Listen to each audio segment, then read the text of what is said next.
Good morning mga idol, boxing update po tayo, no?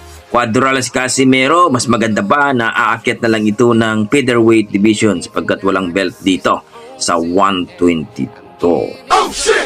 Mike Tyson nagbabala kay Jake Paul mga idol.